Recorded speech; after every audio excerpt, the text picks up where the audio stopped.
Hello, ladies and gentlemen. Welcome to episode 613 of the DrunkNerds podcast. I'm host as always. I'm Tyler, and join me we have the man, the myth, the legend himself, Sir Colonel Gables. What's up, buddy? Man, I'm doing pretty good. I am feeling pretty kind of exhausted, but at the same point, I'm glad to say I am on a vacation starting now. You bitch fucker. And man, it feels good. I need a lot of recharge. Yeah. But mostly I need to tackle some bit of games that I've been wanting to play now, but I've just been too tired after work to play. Yeah, that's just become a thing to where it's like, oh, okay, well, I'll definitely start playing this game or that game, and then all of a sudden I start playing it and I fall asleep while playing the damn game. Nice. Oh, but other than that, though, how have you been doing, Tyler? Oh, you know me, man. Clanging and banging as always. Kind of a it's a rough week. A lot of um, got caught in some close calls with tornadoes, stuff like that. With everything, and very scary, stressful week. But I'm doing it right now. You know, Mm. it's Memorial Day weekend here in the United States, so we got a 3 day weekend. So definitely enjoying that. Got a different kind of beer, first time in a while. Um, I got it's Three Floyds, which is oh, I just spilled beer on myself. Oh, that ain't good. Oh, damn it! God damn it! Anyways, luckily it landed all on my shorts. But it's a Three Floyds, which is not a local brewery. I've been like, it's been pretty rough trying to find some new beers around here lately because it's like Mm. our like local stores have gone like more local. Like our grocery stores have gone like pretty much like a lot of the out of state stuff has gone away, so we get a lot of local and it's a lot of the same type of beers. So I find myself not exploring as much as I used to, and plus, beers. Some of the beers is getting really expensive nowadays. Like, because I don't like Budweiser and stuff like that. So I usually go for um, small breweries, stuff like that. So it gets a little pricey. So you get a little scared off trying some new things. I'm trying a different one here. It's a Three Floyds. It's not normal. It's kind of a cool little can too. I like it a lot. But yeah, I'm actually really liking it. It's called Gumball Head is also what it's Oh, called on here. So I don't know if it's yeah, I think it's called Gumball Head, but it's really good. I did read though it is 6%. So I am. oh boy. I normally I have a rule with myself now. Now I'm 35, um, where we call it Drunk Nerds podcast. Downside of creating a podcast, by the way, Gables, happy 11th anniversary to you, buddy, of doing this podcast. Happy. Yes. um, but the downside is when you create a podcast in your early 20s, we came up with the name long before we started doing the podcast. So No the shit. downside is you create the podcast in your early 20s. It's like, oh, Drunk Nerds, great name. Then you get into your 30s and you're like, what the fuck were we thinking? So here we are. I'm in my mid 30s, which don't get me wrong. I don't drink obviously like I used to. It's kind of a nice excuse to do this podcast and drink beers with one of my best friends here. Talk about video games. But yeah, it's a little harder. So now, now as I get older and my tolerance is what it used to be, I usually stick with like depending on like the beer I'm drinking. I'll do three, maybe. I'll usually do like a couple beers before we start recording, and then maybe like a beer or two while we're recording. Just kind of get a little loosened up, have good times, bullshit with you and stuff. Shit happens. This is definitely going to be one of those where I'm going to stick to three beers tonight because I will be filling it tomorrow otherwise, and I won't be able to finish the show. Gables will be doing the show. I'll still be here physically, but I'll be passed out of my chair if I drink a fourth one. So it's gonna be a three beer night for me. He just wakes up the next day and there's like a 6 hour recording on his Yeah, computer. yeah. So Gables is still here just to make sure I wake up. Uh, but yeah, I'm doing fine. I did splurge a little bit here, Gables. I'm wearing a new shirt today for our video Oh, watchers here. It is a Little Kitty Big City button-up shirt. oh wow. Yeah, I bought it mostly to spite my sister, because she really hated she really hated it.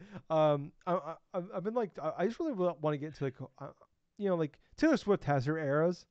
She's doing like the whole era tour. I want to go into like I've never really had an era, and I want to go into like my like button up nerdy shirt era. And I already have Justin bought me last year. My best friend bought me a button up GameCube uh, shirt. Now I Oh have yeah, I've seen the that. little Kitty Big City shirt here. It's got the kitty from the game and some of the items you can find while playing the game. I found a Waluigi shirt, button up shirt, and I'm so fucking tempted to buy Gables. I'm not lying. I'm not like it's in the cart. I'm thinking Oh about it. boy. There's a Memorial Day sale going on right now, and it's tempting. I'm kind of thinking about ending the button up shirt era and just going into my wow era. So we're gonna see how it goes. But anyways, this is the Drunk Dashers podcast where Gables and I get together every week, talk about video games, everything we love, hate about them. So yeah, if you guys like this, please like, follow, subscribe, check us out. We're on everything, anywhere podcast servers are available. We are there.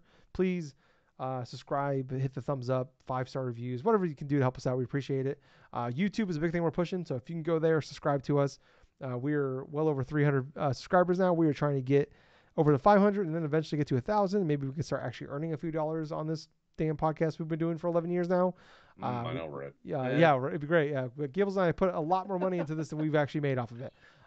So it'd be appreciative if like you can go out there and just give us, help us out. I'm not saying give us money, but like just hitting the thumbs up button, leaving the comments, leaving us reviews, stuff like that helps us get noticed. We're also on Twitter, Facebook, we're on Twitch, we're on everything.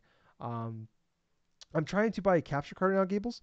I'm trying to find a more affordable one that's like something that's in my budget, but also not like dirt cheap. I bought one previously, and it it was like a $30 one, and it broke after like 3 uses. So I'm in some killer eBay bidding wars right now, trying to get one because I'm thinking about here. You have a vacation going on right now. You started yours. Yep. I have one coming up in a couple weeks. I'm thinking about, for the first time ever, I'm going to try to stream myself playing through Super Mario Galaxy. So Oh, hey, there you yeah, go. I've been wanting to do it forever. I promised my best friend Justin. I did not like. I played a little bit of it on the Wii, and I hated playing the Wii, being a lefty. So I promised him, like in 2007, if they ever put that thing on a console where I could play with the controller, I would play. I'd actually play it and beat it.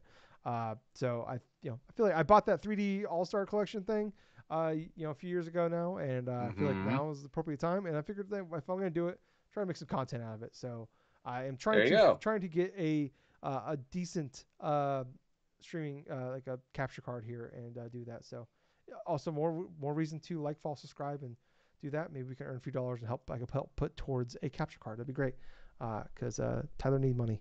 But anyways, I swear this is the video game podcast. We are 7.5 minutes in. I'm done rambling. Let's get into some of the news, Gables. I don't know. We say get into the news, and it's like, I don't know if this is really news or not.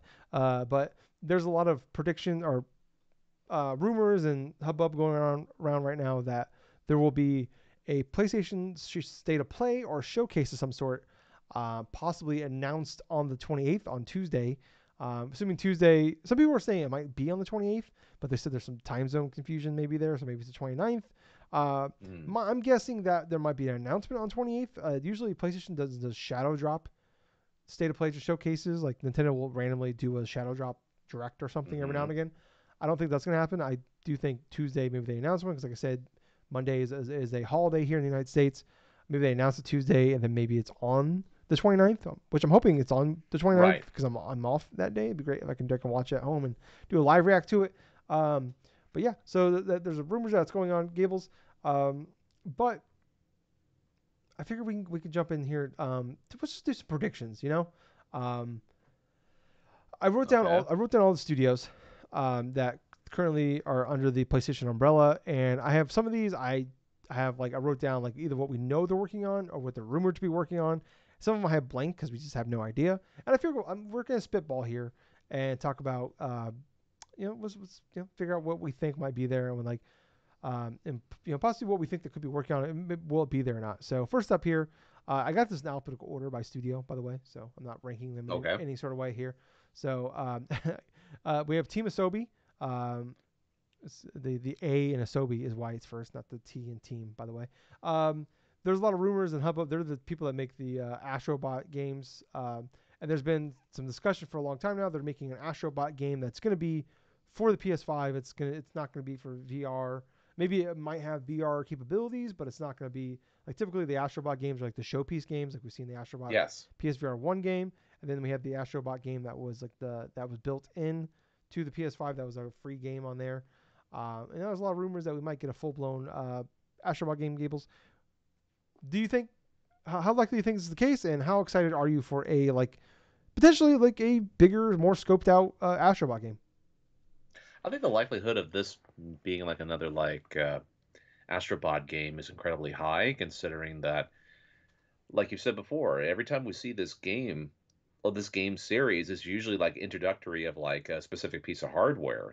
Like PS4 had its own Astrobot game. That's I right. I forgot mean, about that. Yeah. PSVR had its own like Astrobot game. PS5. If there comes out another one for the PS5, I mean, yeah, I'd be obviously welcome to it. I mean, that is a game. When I first got the PS5, I played through that game. I platinumed the game because it was absolutely fun because the levels were tight.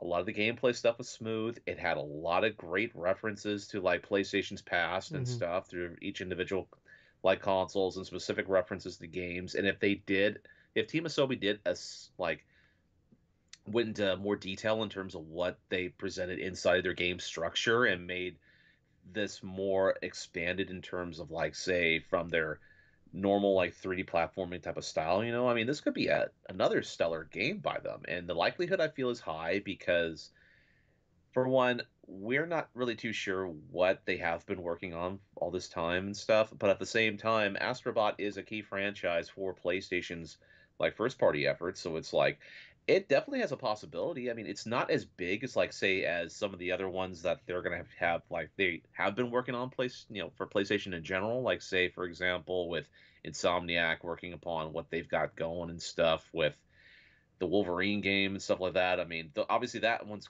bigger than say like what Team Asobi is doing, but at the same time, there was things going around this past year to where yeah, PlayStation wouldn't have a lot of like major things announced like for the rest of the year, but there are smaller projects that they would subsequently go and do. Mm. And another Astrobot game does sound like it's in that realm to where it has the most likelihood of happening. Yeah. And then there's the obviously there's a lot of rumors going on around about the PS5 Pro, so maybe that's revealed here. I'm trying to Hmm. remember. They usually I think they might save it till like later, like maybe September. If like uh, typically you're gonna announce this new big hardware, maybe you want to wait till it's closer to being revealed because then Right. you don't want to risk like announcing it now and it comes in October and people are like, well, I'm not gonna buy a PlayStation until that comes out. So that could be another thing of like, hey, like whatever like the big showpiece thing, the thing they're selling, the big selling point for the PS5 Pro if it does come out. Like this is a game that'll be on obviously the base PS5 and the new one, but maybe like, hey, like Yes. this like will show you what like how good the PS5 Pro is. It could be a showpiece for what that is. Kind of like what Astrobot was for the VR, and really what the Astrobot game we got for on the launch for PS5 was like. It really was like a showpiece for what the DualSense was. Um, Yes. so I could see like that's kind of what the games are, and like I don't know, I'd be down for this especially because like I think like a smaller game, this be a smaller game. It's something like we've been like I feel like a lot of people are like we kind of miss those like smaller in between games. Like there's like the S tier games. Like these are the big like these are the console sellers. Like here like the Naughty Dog games or like you mentioned like whatever Insomniac is working on next. Like the those S tier games are the games like those ones that people like consoles for, and then like these smaller games here that kind of like keep people around, keep them invested in between the big games, and like that's kind of the thing that we don't see too much of anymore from the big developers out there. So I'd be excited for that. I'd definitely be down to like to pick this up, especially if it's like I imagine this won't be a full price thing. At least I hope not. Like it's paying $70 for like an Astrobot game might be a lot, but if it's like a $40-$50 thing, like hell yeah, I'd be in for that. Hmm. Next up here we have Ben Studios, people that made like the last game they made was Days Gone. That came out in wow, just over 5 years ago. That came I think it was like April Yeah. 2019. So Yep. there's a lot of rumors that they're working on like uh, either a multiplayer game or an open world game, or maybe it's an open world multiplayer game. So, like I said, though, it's been over 5 years since they've shown anything. So maybe we don't get like a full fledged thing, but I feel like we're kind of due for something from them. What about you? I can understand that they've probably been working on this project and stuff for a long time, but if they're gonna announce something, I don't think it's gonna be at like a showcase or something, or like a little PlayStation like direct type of thing. I don't think it's gonna be in that process to where they could potentially show it maybe until like close to the end of the year, personally. Yeah, But that's just me. yeah. I It's mean, just timing. Yeah, That's the thing. yeah. I think the issue is we don't know if this is gonna be a showcase or state of play. Because if it's a showcase, Right. like last year we had a showcase, and 2 years ago we didn't have one. And it was like oddly enough that 2 years ago we had a state of play instead of a showcase, and that state of Yep. play that we had 2 years ago was way better than the showcase we had. And like yeah, like the showcase Yep. is like the big thing. That's like the E3 like big huge thing, like of the year for them. And like last year's was pretty rough. It was because it was a lot of like uh we got a lot of teaser trailers from like live service games. We didn't get a lot of big major games that are coming. Um especially non live service games. So I don't know. I guess that's the issue. Is like, yeah, we don't know if it's state of play, and also state of plays have been like kind of wonky. Where like, there's a long time where like, okay, I'm not expecting a ton of information at these state of plays. I'm expecting a lot of like smaller stuff from first party, and then like a lot of third party stuff. And then the last couple of years, we've had like the state of plays of like we had like a state of play where they just like revealed gameplay for like God of War Ragnarok for the first time. Hmm. And like they kind of blew out the water of like the expectations of what a state of play is. So I don't know, it's hard. But like yeah, like I feel like if it's a showcase, like especially coming off of last year's showcase, and they probably they heard the feedback of that. Obviously, like they mentioned, like we know there's not a lot of, none of the big franchises are coming this fiscal year. Um, but there's a lot of concerns of like this is the first time in a very long like I don't know, probably close to a decade now of like we don't know what major things are coming from PlayStation, at least directly. Like they've Yeah. told us like a lot of rumors and like we've had the leaks of like Insomniac stuff like that, but like this is the first time in a long time where we don't know the big things on the like we always like even when something big dropped from them, we always knew that Hmm. like what's the like we always had one or two bigger things that we knew were coming. It might be a year or two away, but we knew they were coming, and there was always a nice trend of we at least always get one or two big games every year from them, and then we maybe get a couple smaller games in between. And this is the first time, like I said, like years where we're looking at a year where we might not have that, or we definitely won't from True. on the S tier games, but like if it's a showcase, I feel like if it's a showcase, like I feel like just it might be one of those things where like we just need to show them everything we have. I mentioned like they've already talked about like the PS5 is peaked as far as like the best year for sales we're gonna have Yes. was this past fiscal year. They don't think it's gonna surpass that. Obviously, like things can happen. I don't think Nintendo thought the Switch would sell just as well as it did the second half as it did the first half of a Right. generation. And obviously, we talk about COVID happening. Like, I don't think we're gonna have another COVID type of situation. At least I hope not in the next few years. But I don't for like if they don't based off of like games coming out outside of like GTA 6, I don't foresee that. That might be a big boom for them, but like yeah, I mean, if they don't see one coming, like a big boom in the second half, I don't know what it will be, but I don't know. I think we're in this era where like maybe like right now, it's kind of like where we were a few years ago with Xbox, where it's like before the Xbox Series X and S came out, like they showed us everything they had. It's kind of like we saw like I mentioned a couple months ago, I was listening to like Kit and Chris's podcast. They like former Nintendo employees. They talked about like after that like first holiday like 2012 of the Wii U being out, and it like was the sales were dreadful. And they came back in January with like all right, we're gonna do a direct, and like they had like on paper you look at everything that was at that direct, like oh my god, this is gonna be fantastic. It's like, is this all the stuff we have coming soon? And like, no, this is literally everything in development right now. So I don't know if we're like Oh. there yet for like PS5 because PS5 is like doing fine. It's like close to 60 million units sold. It's actually outselling where we were this time with the PS4. The PS5 is ahead Hmm. of that. Um, but yeah, it's not like it's in the gutters here, but like I do wonder if like a lot of them like we need to put our fucking junk on the table and show them like, hey, we're still PlayStation.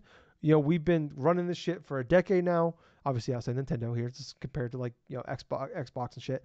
But like we've been running this Right. shit for the last decade plus now. Here's us again, boom. Especially as we're looking at Xbox, all the other shit aside, you studios being shut down. Like you look at what they have on paper coming out this year, looks like Xbox finally gonna have a really good year, and like maybe PlayStation's worst year we've had in like I said a decade plus now. Um, Hmm. they're probably a little bit ego hurt here, so they're gonna probably want to take a little bit of that power back. So I wouldn't be shocked if we see Ben Studios, assuming this is a showcase. But I mean, but who knows what the fuck it is? I'm not super pumped if it's like if it's gonna be a live service game, which I'm really concerned that Gables we might see a lot of live service games at this event. Blue Point, we have no idea. The only thing we know is they said they're working on the original thing. Now, if it's Hmm. original, we don't know if it's original IP or they're working on like maybe it's an IP that's already around that they're working on their own version of. We don't know. Um, Hmm. Blue Point hasn't released anything since Demon Souls, which was a launch title. Another thing where like you look at the Hmm. timing, it's been 4 years now. It's been nearly 4 years now. It wouldn't shock me if we see what Blue Point is working on. This beer is already coming. It's already hitting. What do you think, Gables? For Blue Point, I'm not too sure about though. I mean, yeah, it's been quite a while since the release of Demon Souls remastered and stuff on the PS5, but doing their own original project and stuff like that, I mean, that's definitely something that's probably going to be taking some more time to try to even go through and develop as well. I mean, obviously the costs and some are definitely higher than what they were, like say, like 10 and 20 years ago for game development stuff. But I think it has like about a, I want to say like about a 30% chance that we'll hear something Okay. maybe from that studio. But at the same point, I could also see it to where they stay quiet up until like maybe the next year. Okay. Yeah, no, that's possible. Yeah, I feel like there's a lot of studios here where it's just like you just like I said, Bin Studio, Blue Point, like those studios. Where it's like it's been a long time since we heard from them, but it's like also yeah, you can see like maybe it's gonna be a little bit. So especially as like you seen like them shifting towards like we want everything having want every studio working on a live service game. So like oh shit, Right. live service is maybe not like the hot button thing that we wanted. So pivot. Speaking of that, Bungie. We do know that the big Destiny expansion is literally like 10 days away from this time as recording. Yeah. Yeah. And Marathon they revealed last year. It was supposed to come out this year. They've already delayed it to next year. Maybe we finally see some gameplay from that at Marathon. I feel like you see like you get the reveal, and then the following year you usually get like the like maybe like a full blown like here's 15 minutes of gameplay, but maybe we get like a trailer of something. I don't know about that, dude. I mean, Bungie right now is so focused all in on trying to make the final shape for Destiny 2 something of like something that hits it out of the park before Sony initially goes and takes them over if it's not successful. Yeah. That I feel like we're not even going to see any more like gameplay thing of Marathon. It I don't know when we'll see like gameplay of Marathon. I mean, it could be later this year, it could be even next year in terms of seeing actual gameplay of it. But I don't think we'll see anything by Bungie in terms of anything Marathon related Okay.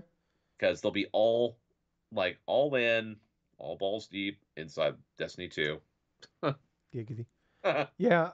That's a good point. Like I talk about like Bungie is like maybe the like it's them and like Blizzard as far as like that Diablo team specifically and like the Warcraft stuff like that where like they make some of the most gorgeous CGI trailers out there. So maybe Yes. you're right. Maybe like the big thing we get from them is like just strictly focused on the final shape. Here's this like beautiful, gorgeous, super long CGI trailer that is great, but I don't have a fucking clue what they're talking about. But it looks pretty, so I'm all in on that. But yeah, I mean, I don't. Yeah, I think you're right. That's actually a valid argument of like maybe like if everything was like normal at Bungie, and obviously there's all the reports and everything we've talked about Mm. previously on this podcast. A lot of people have. Yeah, like it's like we need to focus on final shape and making sure that's as big as of a success as possible before we like go like we start showing Marathon, and especially like yeah, like we mentioned, it's already been delayed a year. It's already been delayed to next year. So yeah, like yeah, we make sure final shape is in a good spot before we focus on the next thing. Um, Exactly. This is Bungie's Hail Mary that we're pretty much saying here, yeah, for Destiny 2. yeah, that's good. That's a good point. If you have like you mentioned, a great point. Yeah, like Sony, if they don't turn shit around, Sony's gonna fully take over everything. So and they're not screwed, but like they're in a weird spot. Next up here, Firewalk. They are making that Concord game. We had like that CGI trailer that didn't really show us much last year. It was like the Huh. one in the spaceship. There's like if I remember correctly, there was like a cake on the table and it was jiggling. Yeah, I'm trying something to. like that. I keep whenever I think about that trailer, I just keep thinking of that like original Starfield trailer where it announced like the 11/11/22 release date. Hmm. And whenever I think of that, I just That's what I think of when I think of that Concord trailer. That's what I get. I'm trying to like I don't even remember if like we know what that. So they mentioned that game is coming this year. So that's Okay. something we know is coming, or at least plans to come. It is a.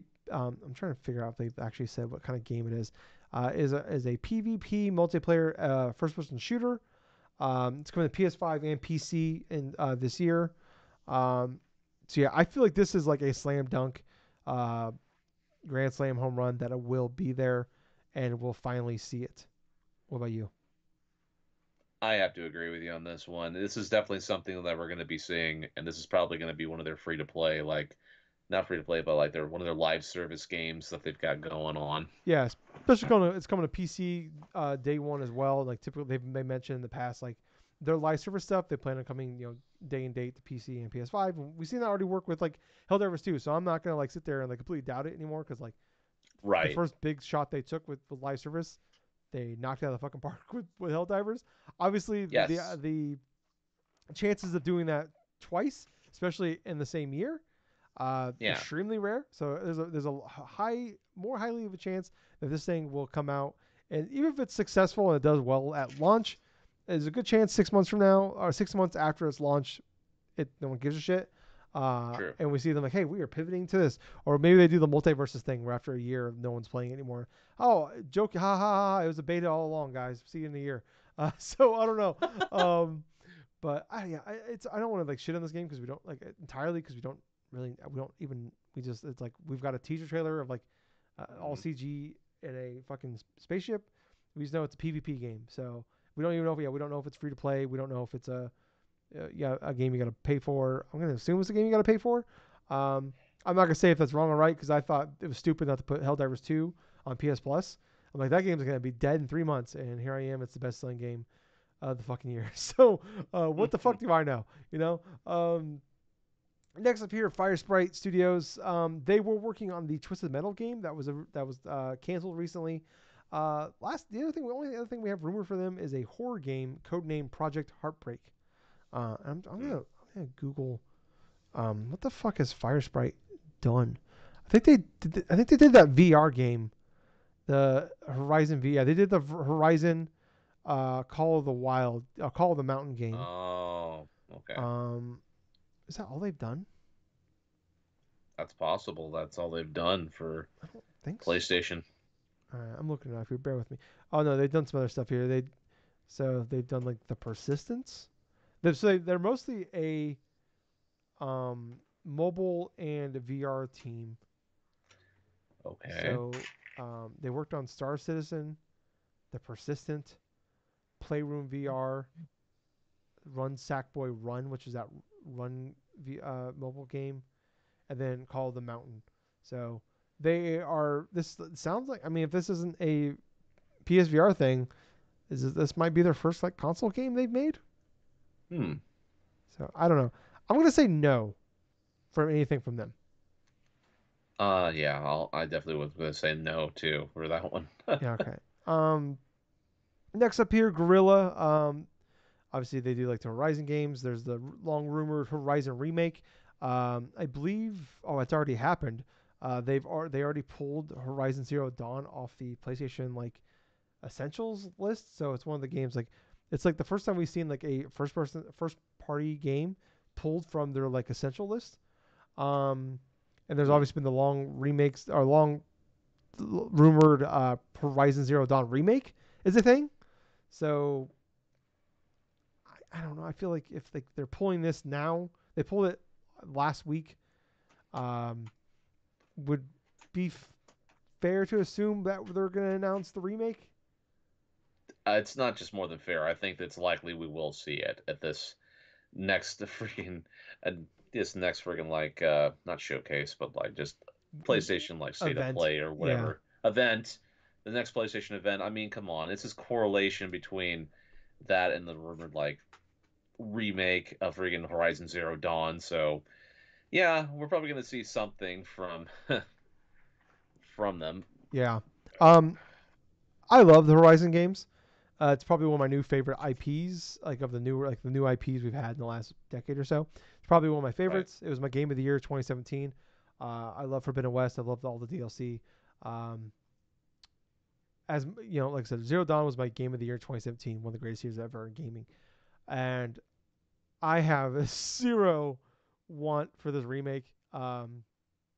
So I get why they're doing it. It's the Mm. thing we see over and over again, of like like you're gonna put out a TV show or a movie, have something ready to go, and like we talked about when the Fallout the TV show came out, it was a huge success. People loved it. It's one of the most watched Amazon shows ever. It was like, man, the big mistake they had was like they didn't have a Fallout thing ready to go near the launch. Mm-hmm. And we've seen PlayStation, whatever you want to say about the idea of the Last of Us remake and the Last of Us Part 2 remaster, um, like it was smart to do that because those were very successful for them. Putting them out, you put that remake out in September. It had that first run of sales. This TV show started in early the next year, like 3 or 4 months later, and it had a nice little run. It got a second life with the remakes, and then you put the PC port out right when the season ended, and you got another set. So we've seen it before, like we talked about with Witcher and shit like that.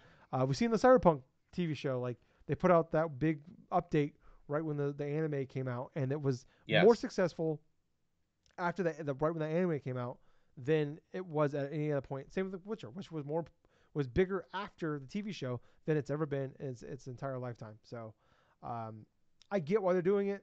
I'm not pumped to play it. Obviously, when I see it and it's like absolutely gorgeous and stunning, who knows? Maybe I get sucked into it. But like I replayed, I did a new game plus run um, just before Forbidden West came out a couple years ago, and that game looked fantastic on a PS5 with the PS5 upgrades. So I was pretty happy with it. I don't really see myself wanting to do it all over again just with better graphics. So, and then obviously there's there's been the rumors like you can assume there's a Horizon 3 in development. I don't think we're gonna see that from them, especially because it's only been just over 2 years since Forbidden West came out. We just had the big DLC about a year ago. So, um, next up we have Haven Studios. This is a brand new studio that hasn't released anything yet, but last year they did reveal they're working on a game called Fair Game. It is a like PvPvE extraction shooter. But this studio has only been around for a little over a year. Um, Mm. so I don't. I'm gonna say probably no to anything from them. No, just no. It's way too soon for that studio to show us something. Yeah. But I don't know. I'm like, look, I'm rooting for these studios. I'm not rooting against anybody. This isn't like a PlayStation fanboy thing, but um, I see live service and extraction shooter in 2024 doesn't do a lot for me, but also Helldivers 2 is one of the best games of the year, so who knows? Mm. Housemark, obviously they made like the Returnal games. Um, they just like I think it was just last year they did the update for like the co-op uh, stuff like that. We do know they're working on another game, obviously, but like it's one of the few studios of like theirs we don't really have like any even rumors or leaks of. It's like them and Bluepoint. Um, that was like 2021 that came out, so it's been a few years. Um, I don't know, Gables. What are you thinking of Housemark? For Housemark, it's definitely been a while since they've had like substantial content they put out, not since like Returnal and stuff and the DLC for it. Um, I think we will see Housemark inside this event and stuff, but I think it's going to be probably an announcement of a game more so than it actually is like of anything else that's you know just anything else that's more substantial. It's probably gonna be like a teaser trailer or something like that for their Gotcha. game. Yeah. Do you think we get a sequel, or do you think it's something new? I think it's something new. Okay. Okay. Next up here we have Insomniac. We pretty much already know everything they're working on. We know about the Spider-Man multiplayer game that was canceled. That kind of looked kind of cool, actually, which is disappointing. Um, we do know they've already announced they're working on the Wolverine game that's supposed to be coming next year. There's obviously the leaks that they're working on a Venom that's supposed to come out after the Wolverine game sometime. Um, Hmm. we know we're working on Spider-Man 3, stuff like that. But I feel like they're going to be there. The Wolverine game's supposed to come out sometime next year. Um, and I think, like, honestly, like, I think between, like, Concord and Wolverine, one of Hmm. those, like, we always talk about the best state of play showcases, directs, whatever you want to call them, Xbox things, whatever, all of them usually have something big in the beginning, the middle, and the end. I feel like Yes. Concord and Wolverine will be like two of those three, Yes. potentially. So I think Wolverine would be the perfect like one last thing for this, whatever it's going to be. What about you? Oh yeah.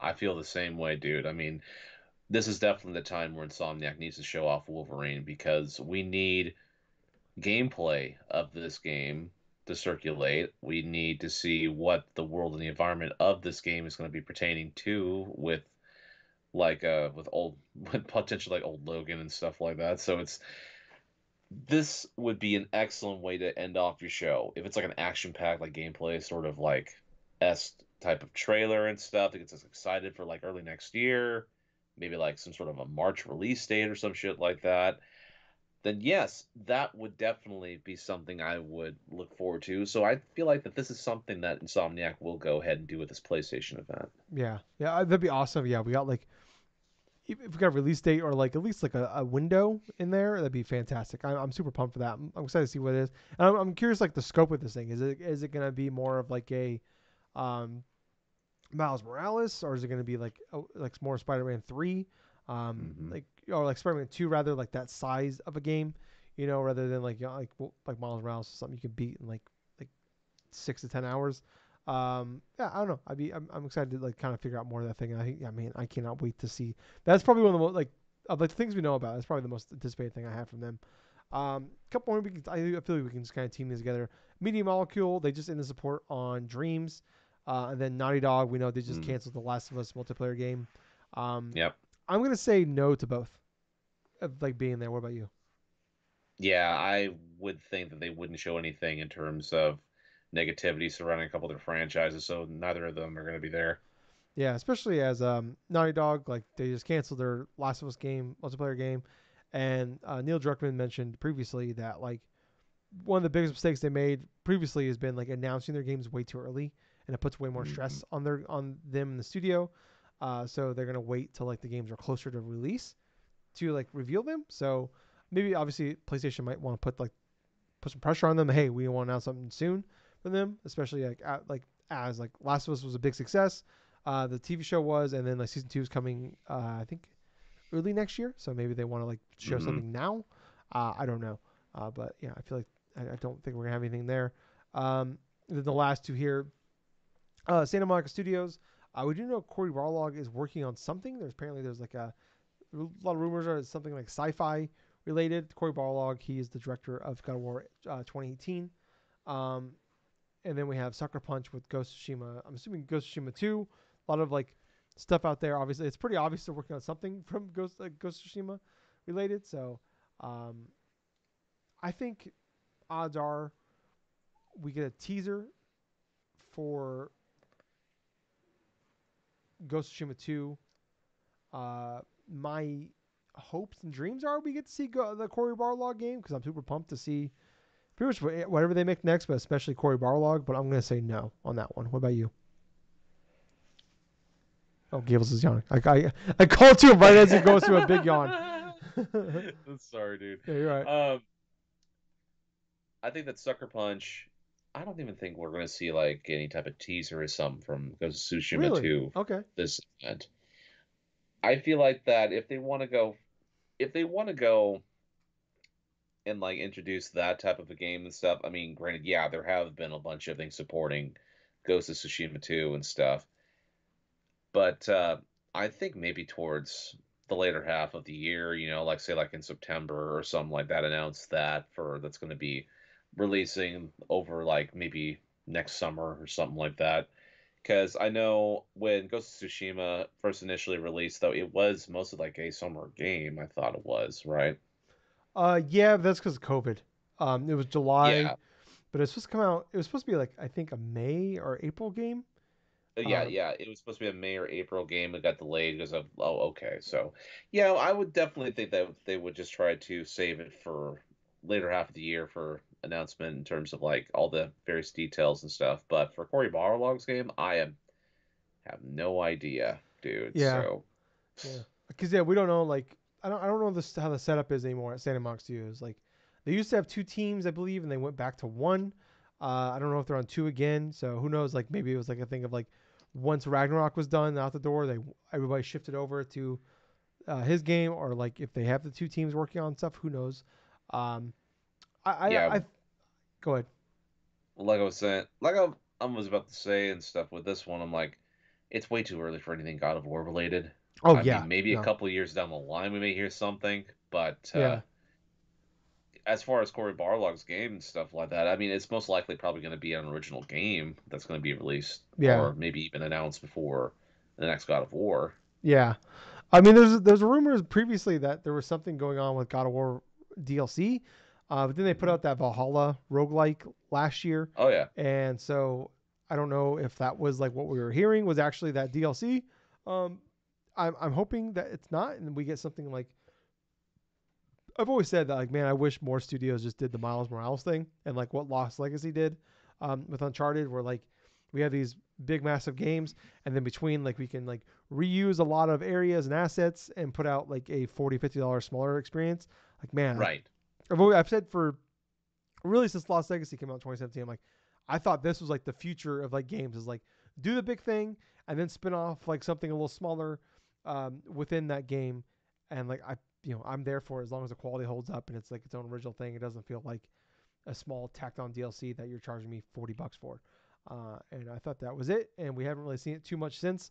So I'm hoping that like we get something God of War Ragnarok, God of War related like that. But I feel like the Valhalla thing was it. I think we at least get the God like I don't think we're gonna see Ghost of Tsushima, but I think we'll get something from like a tease of that. But I'm not expecting too much. But I don't know. I mean, some of the stuff I've written down here is like there's been Bill Coon has mentioned that the God of War Ragnarok PC port should be revealed soon. So I think that could be there for it. Um, Okay. Mobile games is something they're pushing, so I won't be shocked if something's there. Gables over under 90 seconds on VR.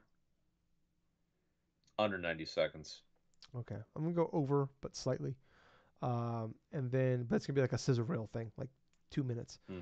And then I'm gonna mention two other games here that I have written down that are third party related: Resident Evil 9, Metal Gear Solid 3.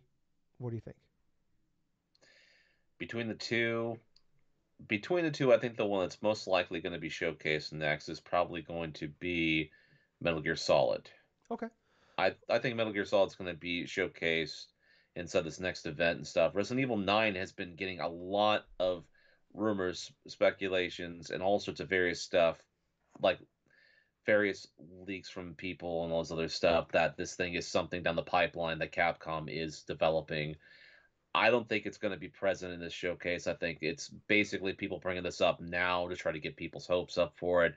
But I don't doubt that they're going to remake Resident Evil and make it more modernized and stuff for what we've had and stuff. I mean, the last time we had a original Resident Evil in terms of a remake was back in the GameCube era. But even so, I think the possibility of us seeing any type of announcement for that game possibly will be probably early next year. Okay. Like it's just for an announcement for early next year. Okay. I think that Capcom's pretty much going to be using the next year as like some of their main big releases and stuff, like like almost a stacked sort of release year and stuff, because they got the Monster Hunter Wilds that they're going to go forth and go with the next year, and then having Resident Evil like remake or what the hell they're going to call this Oh, thing and you stuff talking would about also Resident Evil be like a 1? yes. Okay. Okay. I'm talking about 9. Oh, god damn it. Oh, dude. I don't know why I thought that. Yeah. Yeah, there's Well, rumors now that Resident Evil I'll 1 is take the that. next remake, which I'm kind of bummed about. I was kind of hoping for Code Yeah. Veronica, but I get it. That's probably the biggest one they can do. But yeah. But for Resident Evil 9, I don't think we were going to see anything for that. Okay. If we were going to see anything in Resident Evil, even though I did say for the remake and stuff that it's not going to be there, it's more than likely that the remake would be inside of this type of show thing than it would actually would be for RE9. Okay. I mean, the reason I bring that up is because the last 5 Resident Evil games have been revealed at PlayStation events. Yes, So I feel yes, like if it's going to be revealed, it's going to be at a PlayStation event. Um, yes. and I feel like honestly, if we see Resident Evil 9 anywhere in the next month, because Dusk Golem did mention, who's like the prominent leaker of Capcom games, did mention it's going to be revealed soon, just a couple weeks ago, and that it Uh, will be releasing in January. So I'm going to say, if we see it, it's like it's going to be here. And he said wow. it's supposed to come in January. Resident Evil 9 is so. I think it's going to be there. I feel pretty confident. I mean, honestly, like I would say more than 70-80% that's going to be there. That's why Metal Gear Solid 3 I think is up in the air because they they originally said it was coming this they said it was coming this year, but we haven't seen any like real gameplay from it. It was a And it's reveal. on, Go ahead. well, like yeah, we haven't seen anything in terms of like Metal Gear Solid 3 footage and stuff, and it's already like half the year's already over with here. So Yeah, but we also don't really know what's coming the rest of the year. So I feel like either the second half of the year is gonna be pretty barren as far as like big games coming, or like we're gonna just get bombarded the next like 2 weeks. Um, but the first time we saw Metal Gear Solid 3 officially was at the PlayStation State of Play last year, showcase true. last year. Uh, but we did see it eventually at like a third party Xbox event at the end of last year. Yes. Was the last time we seen it. So who knows where we might see it? I think we'll see it either here or at the Xbox event. So I feel like that there's a pretty strong case of that. Um, but let's move on here. Some other stuff. We got some Xbox stuff to cover. Um, Gables. Apparently, Hmm. the next Xbox console, will be launching in 2026, and the plan is to launch it the same day as the next that year's Call of Duty comes out. Oh yeah. We killed Well, Gables. you know what? It wouldn't surprise me at this point. We already know that Xbox is making another console, and that we saw a lot of the teasers inside this next console, inside of a bunch of leaks and stuff that happened during the last year. So them releasing in 2026, it's most likely not a no-brainer whatsoever, you know. So adding that alongside of a Call of Duty launch, I mean, yeah, that makes sense to me. Yeah, I would say business wise, it's probably the smartest idea of like I don't know, like you look at the 360. Part of the reason it was successful was it had the year head start on PS3. Obviously, it helped Yep. that PS3 stepped on a million rakes on the way of coming out, Yep. or PlayStation did with PS3. Um, but yeah, like you look, we talk about like, them like showing that hey, like when you see Call of Duty, we want you to think Xbox, which is something we thought about in that 360 era, and this would be the smartest way to do it. Of like, hey, like obviously like it's coming. Like if Game Pass is still what it is when it in 2 years from now, assuming it is, um, it's a brilliant idea honestly. Of like you look at like if the PS6 is in 2027 or 2028, it's like not only do we have a year advance, but like the next we're gonna come out with the biggest thing in video games, Call of Duty, which whether we like it or not, Call of Duty is still nearly 20 years later the biggest thing in gaming every single year. Yep. And it is a smart idea of like, hey, it's coming here. It's gonna be on. You can just get it for whatever Game Pass is gonna cost, and that in 2 years, you can get on here for $20 a month, whatever, and it's gonna be here. And it's gonna be the best place to play. It's gonna look better. It's gonna run better. It's gonna everything, all the bells and whistles. It'll be better on this console than it will be on the PS5. So like getting away from like trying to like launch like a week before the PS6 comes out. It's like you look at like when the Xbox Series console came out, and the Right. Xbox One when it came out. Like I think both times it came out like a week before the PS4 and PS5 did. And it was like it just kind of came out and there was like a small buzz, but it really felt like the new generation began when the PlayStation came out. Yep. And that's not a fanboy thing. That's just I feel like that's kind of the overall consensus. Was especially it didn't help the launch lineup of the PS or the of the Xbox One and Series consoles at that point either. But yeah, like I don't know, like this that would make it feel really big and really really important to like, hey, we have the game that most people want to play, and it's on here, and it's gonna like I said, it's gonna run better, it's gonna look better, and it's gonna be cheaper here than anywhere else. Do you want to pay $70 for the lesser version on PlayStation, or do you want the best? You want the best version on our console? So I get it. I think that's actually I think it's actually probably the smartest thing that they can do anymore with the Xbox, especially if like I feel like if they don't nail it here, we might be talking about different about Xbox about 6 years from now. Moving on here though, Gables. Stick with Xbox. Apparently, the next Doom game that was previously leaked out to be codename Year Zero will be called Doom Dark Ages. Um, So some details came out was that last year, this is from I believe Tom Henderson at Insider Gaming. I heard of early details of the next entry into the Doom franchise, which was described to me as a medieval-inspired Doom world. While that doesn't necessarily give much information to go on year zero, the Dark Ages and medieval-inspired also comes out. This is not from Tom Henderson, but from some other people, that this game will launch day and date on PS5. Hmm. Wow.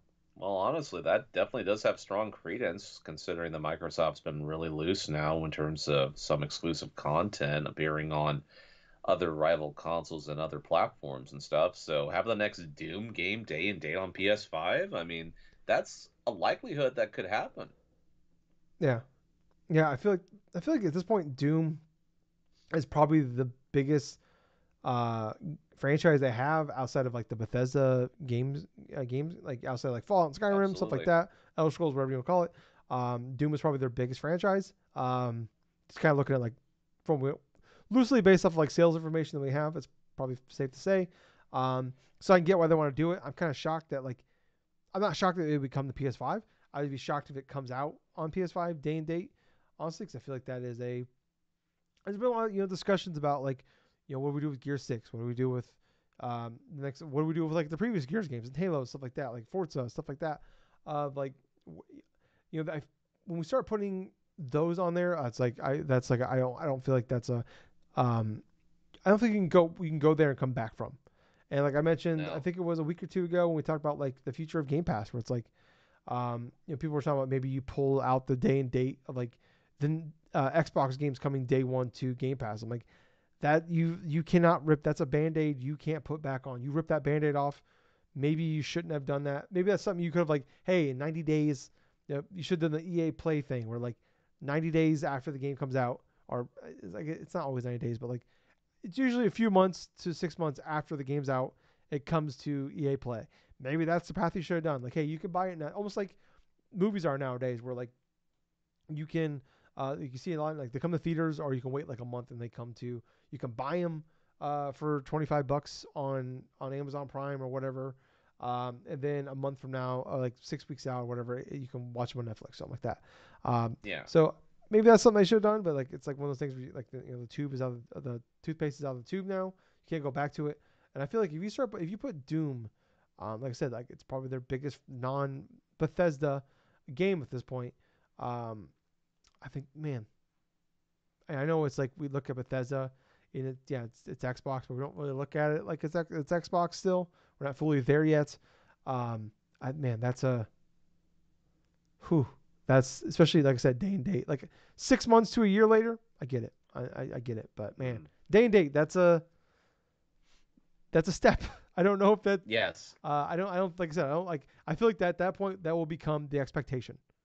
Um, Yes. and Absolutely. It would be an expectation. Yeah, so I don't know. We'll have to wait and see. But also, it could be like one of those things where it's like you can almost use it as a win for yourself. Or like, hey, you could buy Doom for $70 on PlayStation, or you can play it on Xbox for $18 a month or 17, whatever it costs for Game Pass nowadays.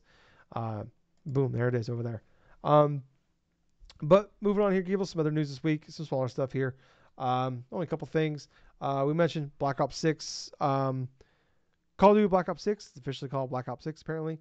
We had a live action trailer for that that came out, like a teaser of everything. It sounds like it's going to take place during the Gulf War. It will be out from pretty prominent leakers. October 25th is a release date. So, um, Gables, I just want to say this. Mm. I like to say that, like, you know me. We've been doing this podcast for a long time. I was a big fan of the Call of Duty campaigns. Never a big online multiplayer guy, except for like Black Ops was obviously was an awesome point in my life as far as online play goes. Um, I like to say that like I'm over the Call of Duty stuff at this point. But goddamn Gables, I seen the Black Ops logo. Like there's a little part of me that was like, fuck yeah, let's go. I don't know why. I don't know why. But there's a little part of me where I'm like, man, there's still that fan in me where I'm like, I wish I just didn't care anymore because like the last few I've not cared for. And then I see that Mm. Black Ops 6 logo and I'm like, yeah, I'm thinking I'm back. I don't know. Especially if it's coming to game. I mean, if it comes to Game Pass day one, I'm definitely gonna play that campaign. But man, what the fuck? You think you're gonna play that Black Ops 6? No, Even if it most comes, likely not. what if it comes to Game Pass? I'm not entirely too sure. It all depends upon what it looks like. I know it's the same Call of Duty stuff like that, but just depends. Okay, okay. What if Gables? And bear with me here. What if they announce all of the Call of Duty games on Game Pass now? Hmm. You tell me, Gables. I'm not gonna find you on that battlefield. I'm not gonna find you in the jungle on Black Ops One online. Probably. What about the Berlin I Wall, mean, I Nuketown? mean, god dang, I do have the original Black Ops on the 360 here. Oh man, like if they put that Black Ops, they put all the old Call of Duty games on that fucking Game Pass here Oh soon. yeah. I'm immediately downloading Black Ops One, and I am back in, baby. Especially doing FPS boost. I'm all, oh fuck yeah, let's go. Um, last but not least, not a lot of like smaller news. Nintendo acquired Shiver Entertainment. Apparently, they bought them from Embracer Group. People like they are a port studio. They mostly port like bigger games to the Switch. So like they've previously ported like Mortal Kombat One, which is concerning, but they also ported like Hogwarts Legacy. Harry Potter. Yeah, Yeah. the Hogwarts Legacy game, which is Hogwarts Legacy. which I heard it was for what I think everybody was expecting for like a Hogwarts Legacy coming to Switch. I think we are all pretty concerned at a certain point of like that game, like because you look at Mortal Kombat One on Switch, and that was bad. Hmm. Still is bad. But then like from what I understand, the Hogwarts Legacy port was actually a really well done port. So Hmm. um, this makes sense. And it sounds like the reason they bought this was like either they were going to sell it to somebody else or they were going to shut them down. So that sounds like what's happening here. It doesn't sound like they cost them a lot of money either, because from what I understand, like um, when they bought Shiver Entertainment, they also had to like take on a bunch of debt from Embracer Group as well. So I wonder if it's one of those Oh. things where it's like, hey, just take it and take some debt actually instead of like giving us money. So I wonder if like it's a something like that where they gave them a couple bucks and they took on some debt and they got a studio out of it. So I don't know. And they probably are wanting to do a lot of upgrades for Switch One games, Switch Two. So seems like a smart idea. What about you? Hmm. Yeah, that definitely seems like the case and stuff. I don't think it's going to be just exactly, oh, okay, we acquired the studio, now we're going to shut it down. No, It's God no. probably going to be just exactly like what you were saying, stuff. It's like, okay, they're probably going to go do some bit of like port jobs and stuff from like Switch 1 to Switch 2, maybe get some like custom updates or something for first party games or something like that, like just to have them sort of like an upres sort of thing. Like, say, if you have like the physical card or like the digital versions of said like Switch games or something like for Switch 2, just do little bits of upgrades or bits of like translation stuff. I mean, that does sound more sense to have like some sort of port studio Yeah, to have a little bit more, help in that regards. yeah. I mean, like we hear like they bought Next Level Games, which is it's very rare that Nintendo buys studios. Like Next Level Games, like we found out like they were selling, regardless if Nintendo bought them or not. So it sounded like Nintendo just bought them because they didn't want to lose them. And like Next Level Games is probably Yep. one of the more important outside studios that was going on for them. So that makes sense.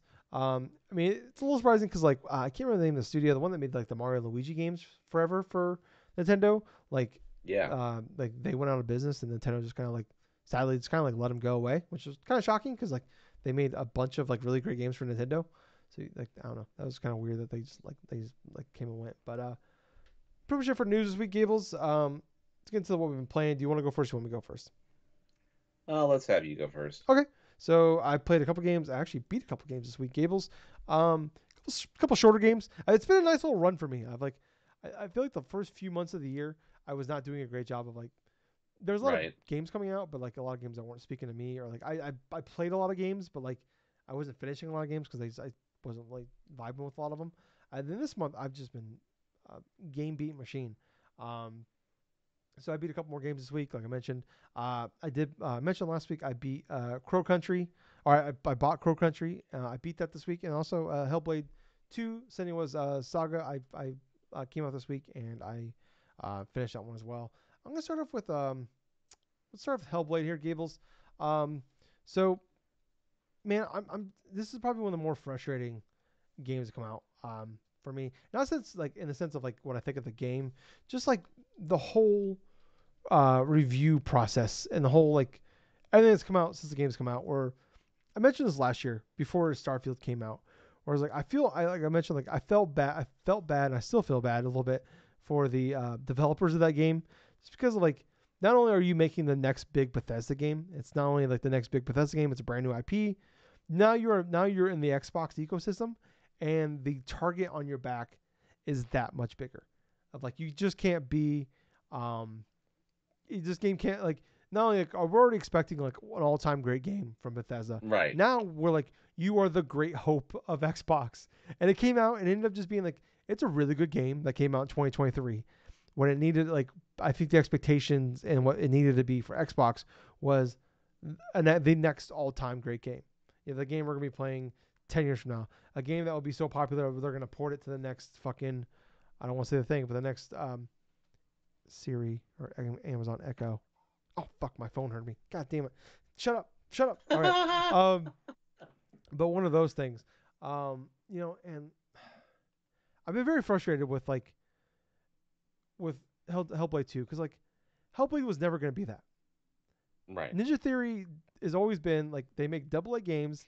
Hellblade was like their big like breakout in the sense of like it's more of like a art house like game. It's more of like it's a smaller game, but also it's like this game that is focused more upon the audio, the story, and the visuals and the journey that you're going on with Senua.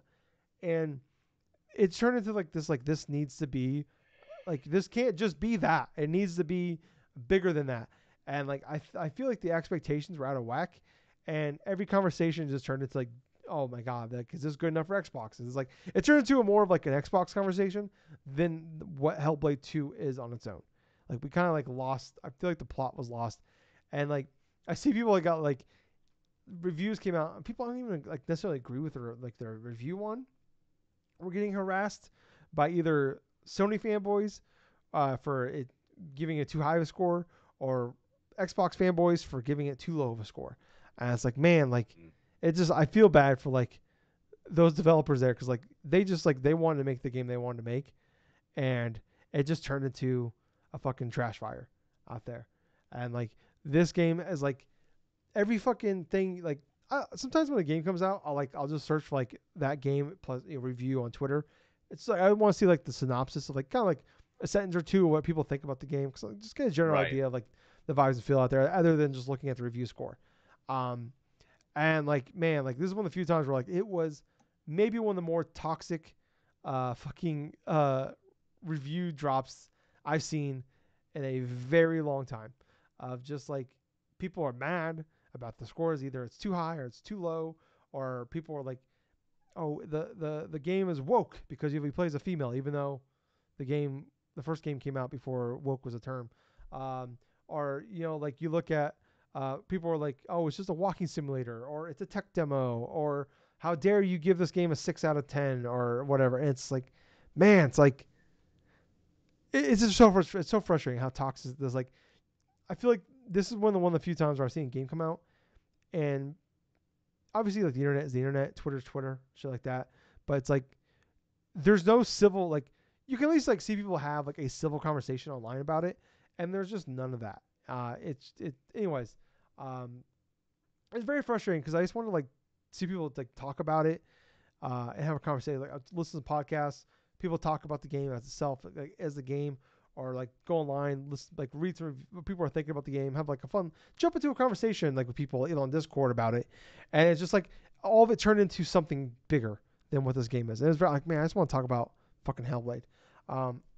Anyways, I just did the thing that I said I hate everybody's doing. Now I want to talk about Hellblade 2, Senua's Saga. A little backup here. I loved Senua's Sacrifice in 2017. It was in my top 5 games of that year. I enjoyed that game. This is the game I bought an Xbox Series X for. I had an S. I upgraded to an X because of this game, because of the visuals and everything like that. And I fucking love this game. I am so happy with what this game has become. It's exactly it's pretty much exactly what I wanted. I wish that like there's definitely some small complaints I have where like I wish I did a little more with the combat. I wish they did like a little more with the puzzles because like largely the puzzles are the exact same style of puzzles of the first game. Like it's kind of like finding and like matching the shape of what you need to do. Um, the gameplay, the combat is they did a better job of it. Like where it was frustrating before, like in the previous ones, where like you've mostly always looked like one on one with who you're fighting, but Mm-hmm. the like every now and again in the first game, like you get attacked from behind, and it's kind of frustrating because you can't turn and attack. This one, everything is one on one. It's very more cinematic, where like you get into you're only fighting one on one, and like so it's better from that. Like it's more still the same where you have like fast attack, strong attack, you have a dodge, and then like you can block. And then there's like a focus where you can slow down time and get shots in, stuff like that. But they've done so much more of like adding different enemy styles where like fight, like some are faster, some are bigger. Some shoot fire, some throw spears, stuff like that. But like it's all one on one. In every single fight, like feels way more.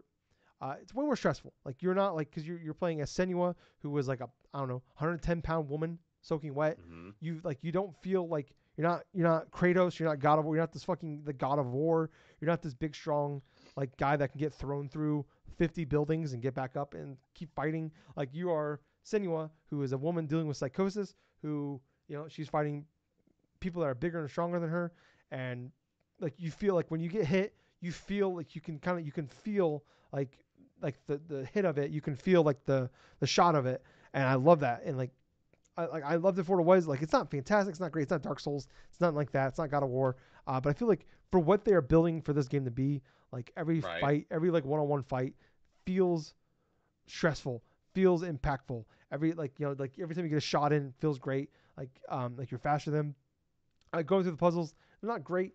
I think they are what they are. What they are. It's like you're more along for the journey than you are for the game itself. I'm gonna say right now, this might be my game of the year right now. Because I'm someone that just loves these. Like this is like a Tyler game. Like I'm someone that loves like Life is Strange, Telltale games like this. This is obviously more combat than those obviously games are, but like I like the combat for what it is. I was here for the journey more so than like this game met my expectations mostly for what they are. It doesn't have the magic of the first game, where like the first game was nothing I ever experienced before. Like Senua, you're a woman dealing with psychosis. You're hearing the voices in your head. Like you don't know what's real, what is Senua's mind, what is like actually happening and what is not happening, what's something her mind's doing and what is actually real. And this is more of that, like playing like man, I I bought a headset for this game and playing. Oh, did I lose Gables? Oh, I lost Gables. I'll continue on though.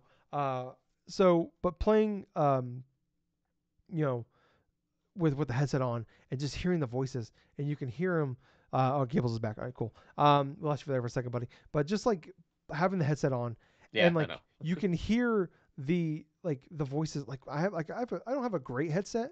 I bought it's like a $70-$80 headset for from Right. Xbox. It's an Xbox branded one, but like it has a 3D audio, which is what I want, and like just like hearing the voices, like you can hear like someone talking to you, or like but you like there's multiple times where like dude, I literally jumped one time. I jumped out of my off my couch because I thought somebody was in my apartment, like because like a voice just like shot me like from the perfect angle, and it literally sounded like they were there in my room. And there was multiple times where I had to like pause the game because I couldn't tell if what was happening was in the game or in real life.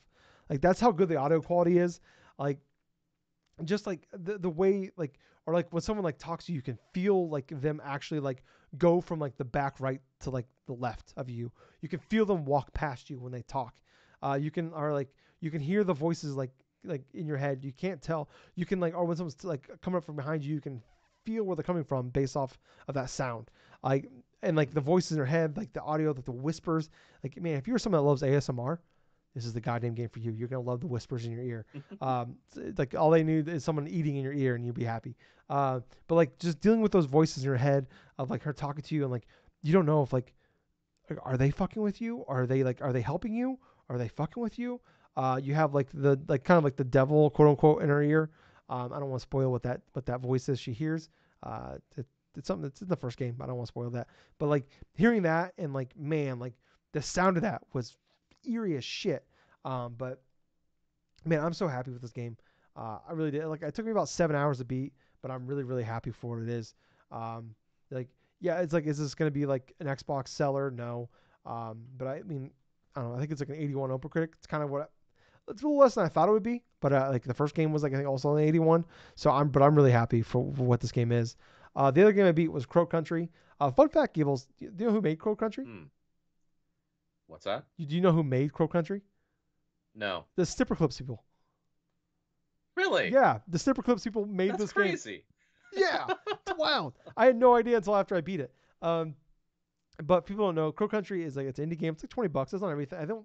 I think it's on everything. I don't know if it's on Switch though. I know it's on PlayStation, Steam, and Xbox. Um, it is basically a love letter to like Resident Evil PlayStation 1 games. Like so, I think they said like they they inspired to make a Resident Evil style game you play, but the visuals of like a Final Fantasy PS1 game. And that's definitely what it is. Like they have like the painted backgrounds, stuff like that. The characters look more, the character models look more like something you would see out of the Final Fantasy games, the PS1. But it has the game. Everything else about the game is very Resident Evil. This game is you go to an amusement park called Crow Country. Some weird shit's going on. Like there's a lot of like kind of like in Resident Evil. Like there's a lot of like notes and diaries stuff you can find around that kind of explain the backstory, what's happening. You play as this like younger girl that goes there to like with the mystery, and there's a lot of I don't. The story is actually pretty good for what it is. It's not like not like a game of the year like type story, but like I think it's a cool little story for what it is. Like this mystery going on at this amusement park of like what's going on and what's all these weird creatures here for. Um, yeah, like I was blown away. Like the combat, it's definitely it has all the warts of what you would think of a lot of the warts of like a PS1 game where like you have to manually save. There are save rooms. You go to it doesn't have like ink ribbons, thank God, but you do have to go to save rooms because at one point I just wasn't even thinking about it, and I played like for like 30-40 minutes, but I never saved, and then I died and then I had to start literally from the Ooh. beginning. So after that, I made sure to like save every so often. The map is really well laid out where like you can kind of show you like where you maybe like there's still stuff to explore, whether there's items there or there's like a secret there or like more like diary stuff you can find.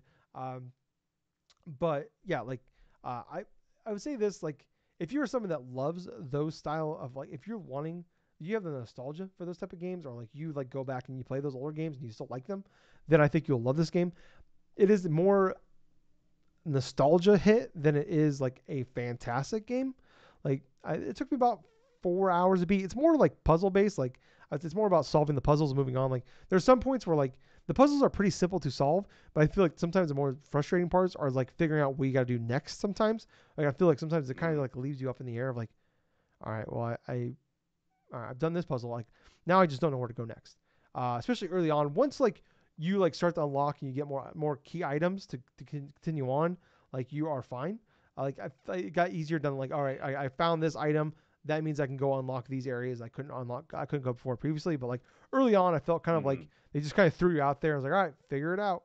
But like yeah, I had a great time with this game. It took me like 4 hours. I found all the secrets. There's like 15 secrets. I did like at a certain point I just stop shooting enemies. Like as you go, more and more enemies pop up. The nice thing is once you kill them, they don't come back. But there will be as you unlock more things and get further progress, more enemies will pop up in the areas. But I just got to the point where I just ran past everything because like the combat is kind of clunky, but it's very much like I said, it's got all the warts of like a lot of the warts of like a Resident Evil like one on PlayStation game. But like I think it's a really cool game. Like I said, if you are someone that has nostalgia for those games or like you grew up in that era or you like I said you still enjoy going back and playing those games, this is the closest thing you're going to have to that in the modern day environment. And we don't really see a lot of these type of style of games because usually like when we see like nostalgia games, it's usually like those early 90 games and stuff like that, like N60 or like Super Nintendo NES games. So but yeah, I was really happy with this game. It's like I said, it's like $20. I highly recommend just checking it out. But Gables, what have you been playing, buddy?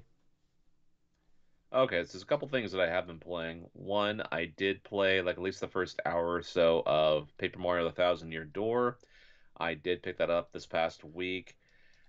Already, I'm seeing a clear difference in terms of the graphics of this game as compared to the GameCube original, where it's like it was 480i or something for the GameCube, I believe, and then this one's like about 900p, I think, Oh, docked, okay.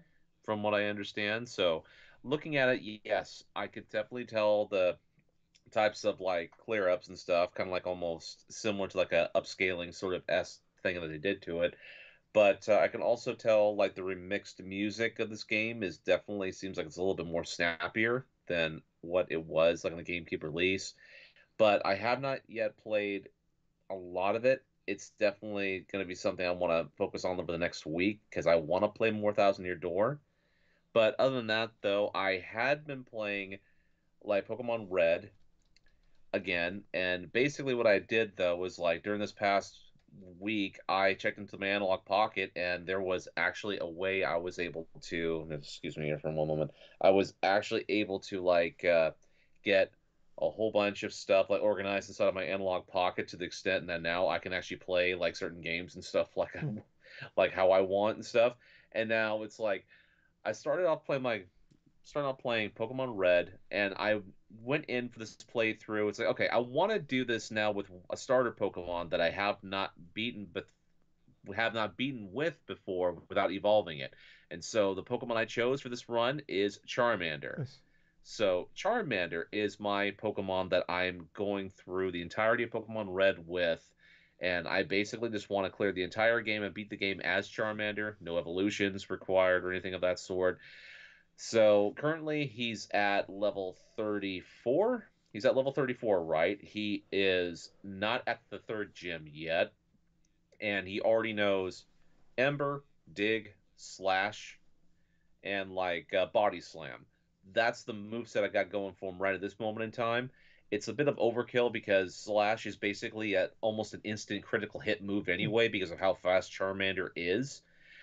So body slam is definitely something extra I have in place. I mean, I could have saved it for another point though, but body slam as a move is generally good for like that from when you pick it up over inside of the SSN and stuff right before the third gym, all the way up until like maybe I'd say like around the sixth or seventh gym. It still could be a bit useful, but I'm definitely going to be switching some moves in and out and stuff. Like I want to have flamethrower. Maybe I want to go with fire spin in place of one of the moves. I could replace fire spin, body slam and stuff with fire spin because moves like fire spin and wrap and bind and stuff, they have one similar thing to each other, and that is it locks a Pokemon in to where every time that you lock it in and stuff, the opponent has to wait until that thing gets broken. And sometimes that type of stuff inside of Generation 1 may last 3 turns, or it could last up to 10 turns. And if you outspeed a Pokemon while you use that, it almost guarantees a lock Hmm. in terms of how you're going to go and make a Pokemon faint.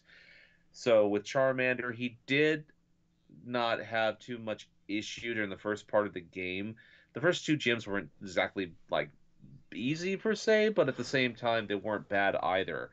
The only mistake I've made so far is after I had my Charmander torch and stuff like beat Brock, I forgot to save Oh after beating Jesus. Brock, and so I had to repeat. And so I ended up losing the second battle against him because this I accidentally decided to attack his Onyx while he was using Bide instead of using Growl, which that could have definitely saved some bit of hit point damage, and I would have won the thing anyway. But it took wasn't too bad. What I did is I took the route to where I faced Rival 2, which he has his Pidgeotto, he has his Abra and stuff, and also he has his Squirtle that's already getting close to like level 20, I think level 18, I think it was at. But taking the route of going and facing off against Rival 2 and then going do like the Nugget Bridge and stuff and then beat all those trainers until you get to Bill's place. That was a smarter move because if I had went into Misty's gym, I would not have been able to survive her Starmie's bubble beam as well as a water gun. Because this is what happened.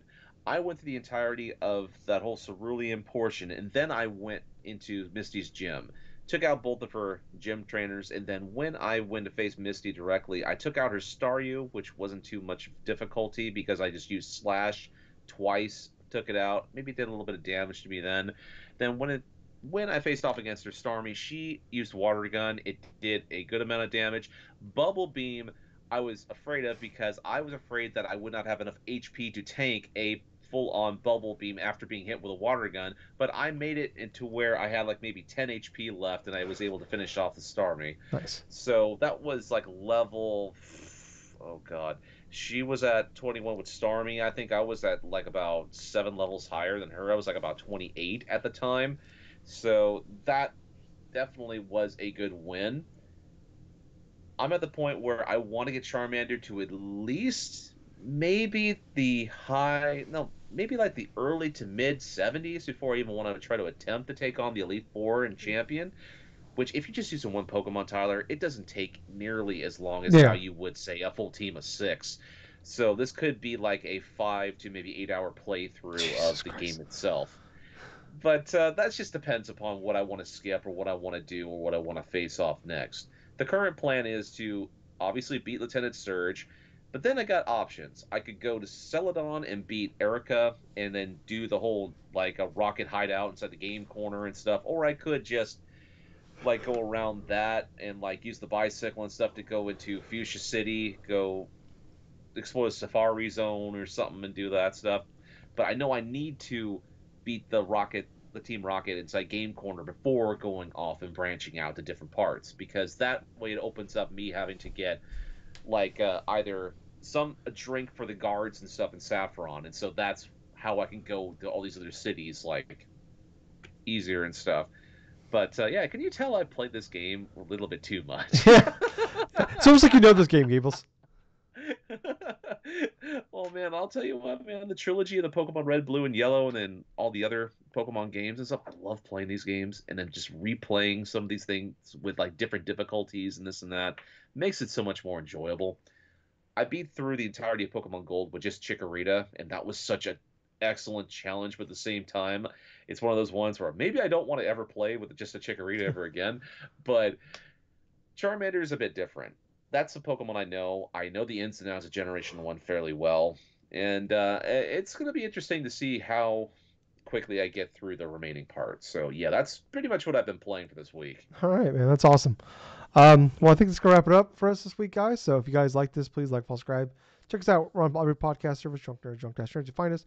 YouTube, more importantly, you can go there. Please like, follow, subscribe, or like, subscribe, leave a comment, tell your friends, share everything, Facebook, Twitter, do all that. Appreciate it if you would.